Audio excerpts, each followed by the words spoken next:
So we will. Starting with the Mishnah, Daf Tzadik, the 10th parak of Kesubos, Mishay Nasi Shtei Nashim Umeis. A man is married to 2 wives and he dies. So Arishayna Koidemis L'Shniya, V'Yorshei Arishayna Koidmin L'Yorshei Shniya. So he has to pay the first wife first. Since he married her first, he's got to pay for her ksuba first. And then he's got to pay for ksuba of number 2. Now, how does that work? What does that mean? That means that, let's say the guy only has enough money or enough property to pay for 1 ksuba. So if he only has enough money or property to pay for 1 ksuba, he's going to pay for the first wife's ksuba, and only subsequently will he pay for the second wife's ksuba with whatever money is left. So that's the way it works. Now, the Gemara is going to discuss, as we all saw, what happens if the second wife jumps the gun and collects early. We'll see that momentarily. Case number 2. Nasa es harishona umeisa. The man married wife number 1. He married Leah. Then Leah died, and he didn't want to live all by himself. He wanted to be married. So he went out. Shidduchim, found the second wife, Nasa Shniya. He married a second wife, Umeisu. And then they lived together happily ever after until eventually, Achamei B'Esrim, he dies. So Shniya v'Yorshei Kaidmin l'Yorshei Rishayna. So number 2 comes first. Why? So Rashi points out, number two, she's still alive at the time of death. She is a balas chov. He is obligated to pay her ksuba. He has a monetary obligation written in a shtar. That's called a balas chov. So therefore, the balas chov precedes the obligation to the yorshim of his first wife. What obligation does he have to the yorshim of the first wife? He has an obligation of ksubas binin dichrin, which you saw earlier in the 5th parak, that every ksuba, it's a thank ksuba, every ksuba, there's an implicit responsibility that the husband takes upon himself to repay or to pay off the dowry that he received from his wife to the yorshim of his wife. More than just the regular Yerusha, he's going to give the dowry back to his wife's children, male children. So that Kesubos ben Dichrin is Yerusha, Yorshin Tanan. It's a Yerusha. And since it's the Yerusha, that only comes after he pays off, or the estate of the dead husband pays for the chovos that he had. Says the Gemara. Let's analyze the first case of the Mishnah. From the fact that the lashon of the Mishnah is that the Rishon of the first wife comes before the second wife. And the Mishnah doesn't say that the Rishon gets, she receives her ksuba, but the second woman does not get her ksuba. Because obviously the only nafkamina between who comes first is going to be when there's not enough money to pay for both. And if there's not enough money to pay for both, it doesn't say wife number one gets, wife number 2 doesn't get. Rather, it says wife number 1 comes first. Michlal, that implies the kadma shniya b'tavsa loy mafkina minah. Meaning that lechatchila, ideally, the proper way to go about it is wife number 1 gets first. But guess what? Here's the catch: if wife number 2 jumps the gun, she's able to collect before wife number 1. So we're going to learn from here, from Kesubos, a general principle by all chayvus, that if a man lent money to Reuven, then a month later he lent money to Shimon, so Reuven's obligation precedes Shimon's obligation. Nonetheless, if Shimon came and collected first, you can't take it away from him. Says the Gemara, no. If wife number two jumps the gun, she does not get to collect that which she can. She doesn't have to keep that which she collected. So why does the Mishnah then use the language of kadma? It should use the language that it means that she gets it completely, not that shniya, if she wants, can go out of order. But rather, it's that Shnia doesn't get at all. Yes, Shlomo. What does me'achor mean? Mi'uchar, later, a later one, a second one. Oh, okay, fine. Where do we see that kadma can be used? Where do we see that kadma can be used as not only a lechatchila, but an exclusivity, that only the Rishona gets a not the Shnia, that's Lashon Kadma, because it's not like we see in a Mishnah regarding Yerusha, Ben, Kodem Labas, that the son comes before the daughter. It doesn't mean the son comes before the daughter, but if the daughter got the Yerusha, she gets to keep it. No. Ben Kadma means that Ben is the only one who gets the Yerusha. If there is a son, the son gets it, not the daughter at all. Alternatively, you could learn the Mishnah exactly the opposite. From the fact that the Mishnah didn't say that if number 2 came and took it, she gets to keep it, you don't take it away from her, Michlal. That implies the Kad Mishnah that if she went out of order, if number 2 jumped the gun, you're going to take it away from her. She can't go out of order. If she the wife number 2 came and collected before wife number 1, since her chov started after wife number 1, she's not allowed to go out of order. We're going to take away whatever she collected. It don't work.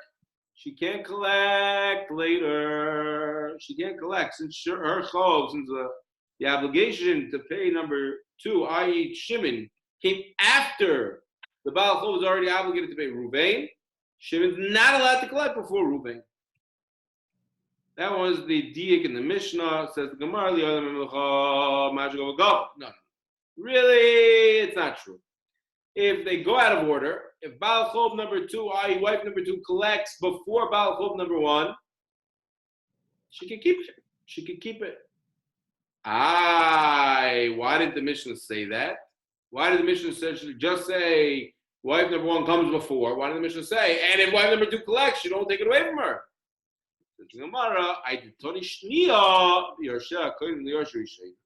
From the fact that the Mishnah had to teach a second case, what's the second case? Where a man married a woman and the woman dies, and then the man gets remarried and the man dies. In that case, everyone agrees you can't go out of order. In that case, everyone agrees that the obligation to pay the second wife comes before the obligation to pay the first wife's children. In that case, if the wife's children, the first wife's children come and collect before the second wife, guess what? You kick him out and say, no chance. There,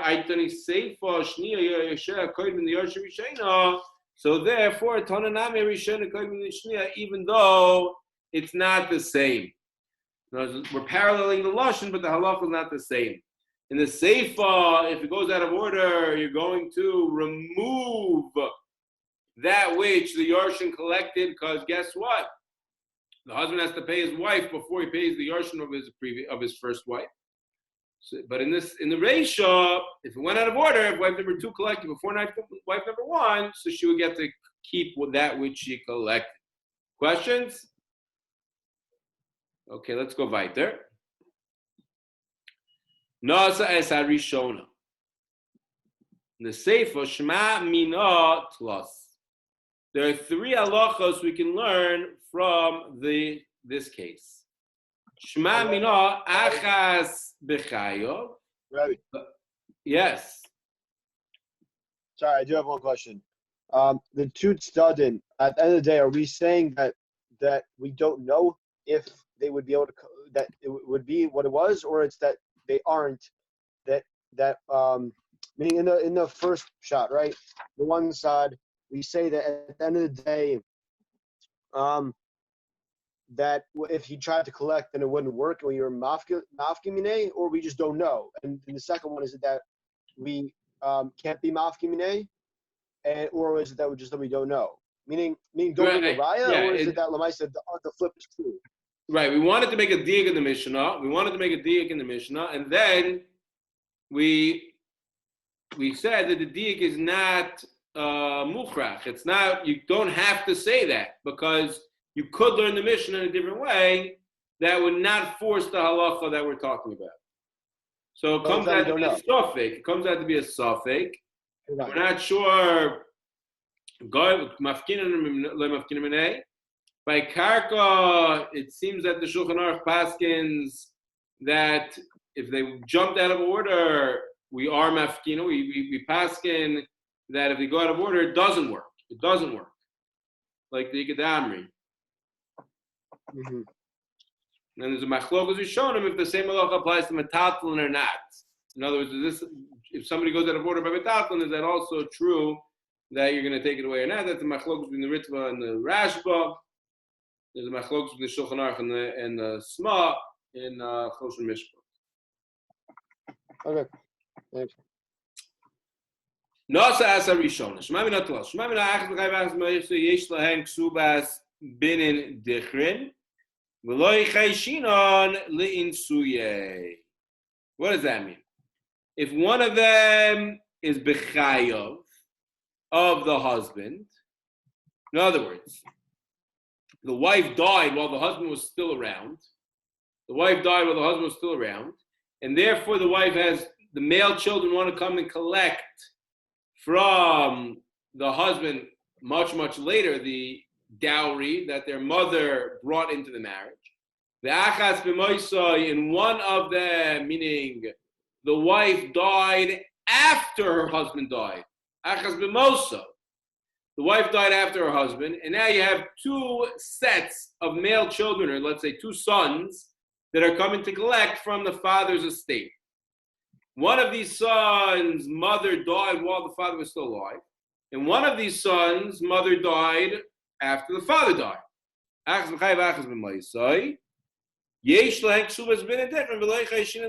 They both are able to collect the Kesubos binin dichrin, and we're not worried about a fight. What does that mean? So Rashi says, where's this Rashi? In the end of the long Rashi here, so Rashi says, B'nei Rishona, the last wide line, they're coming to get more than the Yerusha, the Yartim Tanan, because it says Yerusha, so they're getting the Kesubos binin dichrin more than the regular Yerusha. Lo shakti, you don't say they don't get to collect. Why? The Muslim suya v'lo mar lo titlu b'Yerusha savinu yosem imenu halo eminu. In other words, we're not worried that the two sets of sons are going to fight as to what is the dowry and it's going to cause a whole machlekes. We're not worried about that. We say, no, son number one, you can collect your dowry, even though your mother died while the husband was still alive. And son number two, you can collect your dowry even though your mother died after the husband died. The Gemara is going to explain.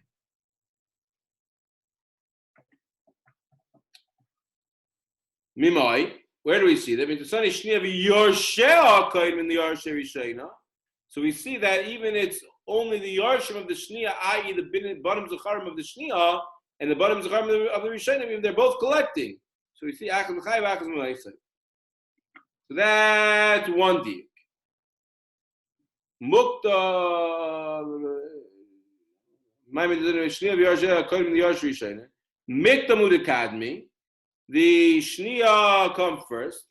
Ha'ika shakti. But if the husband still has money after he paid off the Yarshe shnia, if he still has money, he's able to now go, or he's not able, he's forced to now go and pay off the Yarshim of the Rishon.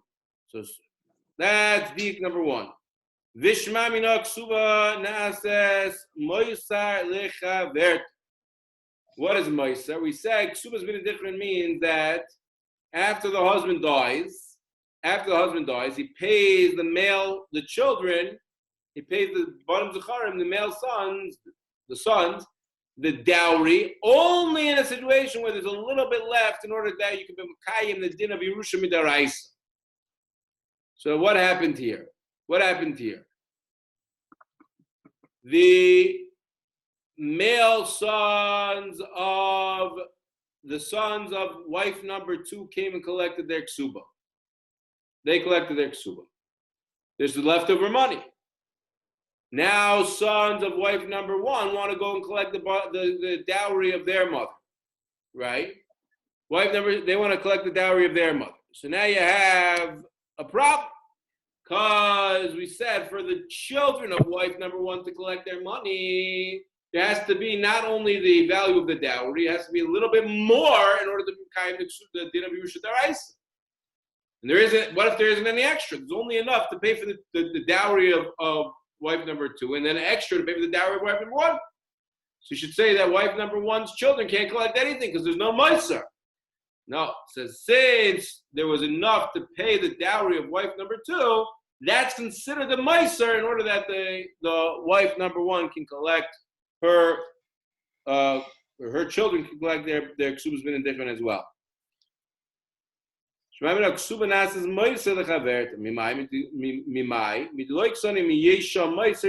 doesn't say you pay number 2 if there's a meiser, you pay number 1. It doesn't say anything about meiser. The Kesubah itself is enough to be the meiser.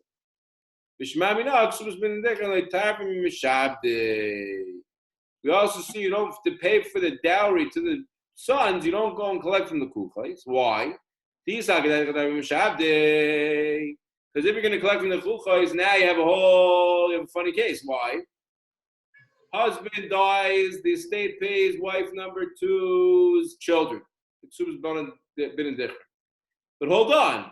The obligation to pay been indifferent to wife number 1 preceded number 2. So now the children from wife number 1 are going to say, ho, let's go collect the money from our husband, from our father.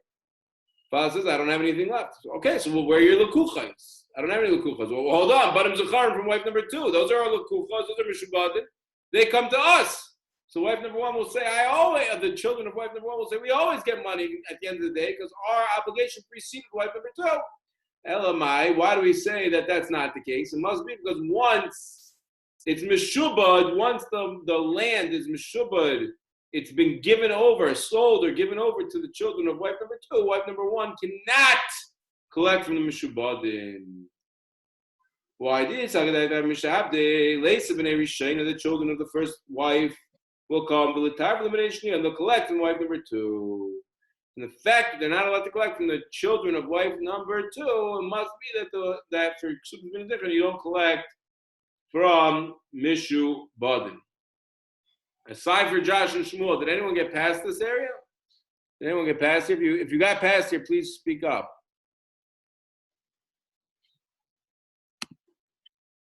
I guess that means no. I'm assuming that means that no one besides Josh and Shmuel got past here? Mm-hmm. Nah. We got a little further than that.